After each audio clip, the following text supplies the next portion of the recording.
Friend, मैं हूं ताबिश खान। आप देख रहे हैं हमारा channel skill India with Tabish. आज मैं आपको बताने वाला हूं CSD के बारे में। इन सारी डिटेल के बारे में बताने से पहले मैं आप सभी से एक रिक्वेस्ट करना चाहूँगा, अगर आप हमारे चैनल पर न्यू हैं तो प्लीज़ हमारे चैनल को सब्सक्राइब कर लीजिए, लाइक कीजिए, शेयर कीजिए।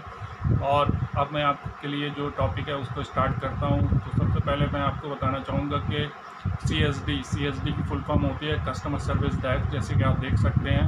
उसके बाद इसी को बोलते हैं PRO काउंटर। इसका फुल फॉर्म होता है पब्लिक रिलेशनशिप ऑफिसर।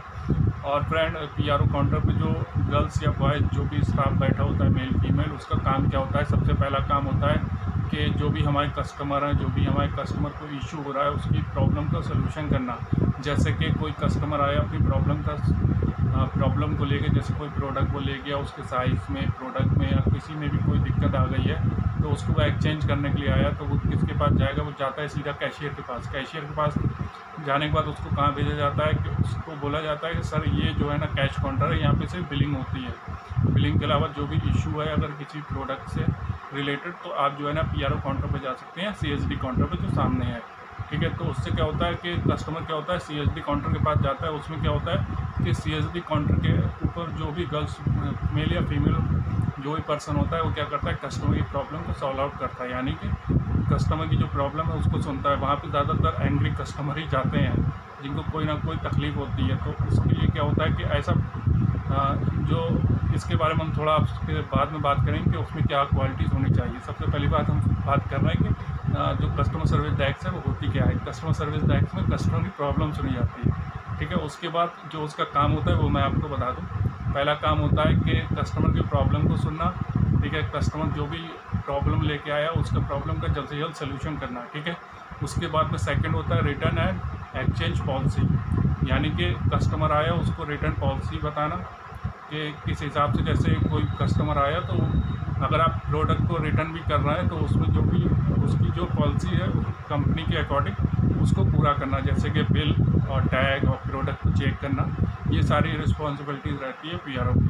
तो PRO क्या करती है, उसको चेक करने के बाद अप्रूवल देती है कि हम उसको चेंज करें। ठीक है, तो उसमें क्या होता है, रिटर्न एक्सचेंज को चेंज करना, रिटर्न एक्सचेंज करना, ये भी PRO का काम होता है। उसके बाद हम बात करते हैं credit and debit note banana. Credit note, debit note, यानी कि जो बिल आया है, रिटर्न बना है, रिटर्न बनने के बाद जो बिल दिया जाता है कस्टमर को, जिसके द्वारा कस्टमर जो है ना शॉपिंग करता है दोबारा से, तो उसको बोलते हैं डेबिट नोट्स। ठीक है, तो वो भी बनाने का काम होता है PRO काउंटर का। ठीक है, जो भी PRO पे वर्क करता है, उस डेजिग्नेशन पे वर्क करता है, उसका काम होता है ये।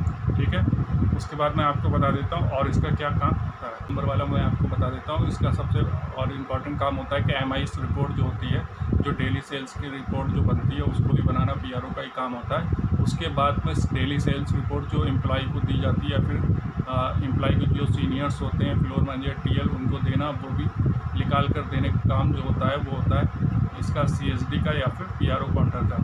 ठीक है, उसके बाद में जो है ना, जो सीनियर्स के ऑर्डर आ रहे हैं उनको फॉलो करना पड़ता है। वो फॉलो करके जो है ना, जो भी ऑर्डर्स आ रहे हैं सीनियर पे, उनको फॉलो करवाना, आगे की तरफ भेजना। उसके बाद जो है ना, स्टाफ की रिपोर्ट तैयार करना। ठीक है, और इसके बाद जो फुटफॉल हो रहा है, जो भी फुटफॉल स्टोर के अंदर आ रही है, उसकी काउंटिंग का डेटा रिपोर्ट तैयार करना भी PRO का काम होता है। और PRO का काम ज़्यादातर कंप्यूटर बेस्ड होता है।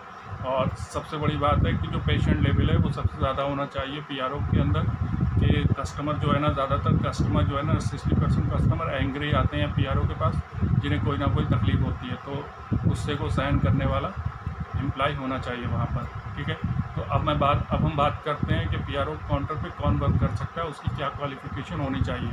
जैसे कि फ्रेंड, जो लोग जो है ना, जो स्टोर्स हैं जो यहाँ पे ब्रांड के प्रोडक्ट नहीं बिकते हैं, ठीक है, नॉन ब्रांडेड प्रोडक्ट बिकते हैं, वहाँ पर तो PRO के लिए 12th पास होता है। 12th पास और प्लस कंप्यूटर का डिप्लोमा अगर आपके पास है तो आप उसके लिए अप्लाई कर सकते हैं। या फिर जहाँ पे हम देखते हैं CSD काउंटर, जहाँ पे ब्रांडेड प्रोडक्ट बिकते हैं, उन CSD काउंटर पे ज़्यादातर योग्यता जो होती है वो होती है ग्रेजुएशन। तो अगर आपने ग्रेजुएशन किया है या फिर 12th किया है और कंप्यूटर का आपके पास 1 साल या 6 मंथ का डिप्लोमा है, और प्लस आपको जो है ना MIS पे वर्क करने का अनुभव है, या आप MIS पे अच्छे से काम कर सकते हैं, तो फिर आप जो है ना, देर मत कीजिए, आप जो है ना रिटेल स्टोर में CSD काउंटर के लिए अप्लाई कर सकते हैं। इसके लिए कोई ज़्यादा क्वालिफिकेशन की ज़रूरत नहीं होती है, बस आपकी जो कम्युनिकेशन है वो अच्छी होनी चाहिए, ताकि जो भी आप बातचीत करें, जो आप बोलें वो सामने वाले की समझ में आना चाहिए। ठीक है, तो फ्रेंड सबसे ज़्यादा इसका जो इम्पोर्टेंट है वो ये है कि जो है ना, आपकी जो कम्युनिकेशन है वो बेस्ट होनी चाहिए।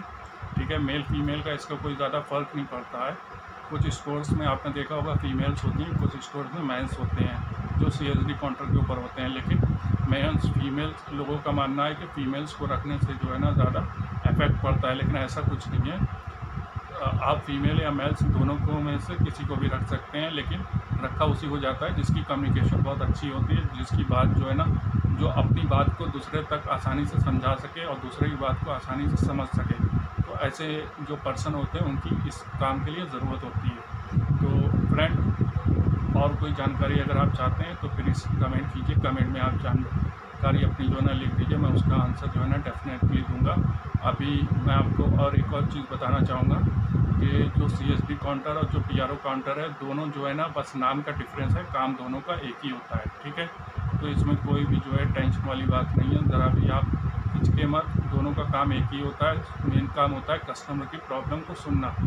ठीक है, या फिर कस्टमर की प्रॉब्लम को सुनने के बाद उसका जो है ना समाधान करना, सल्यूशन करना, या फिर कस्टमर सर्विस डेस्क का मीनिंग ही यही होता है कि जो भी कस्टमर की शिकायत है, ठीक है, जो भी कस्टमर की समस्या उसका समाधान कराना या फिर सुनना।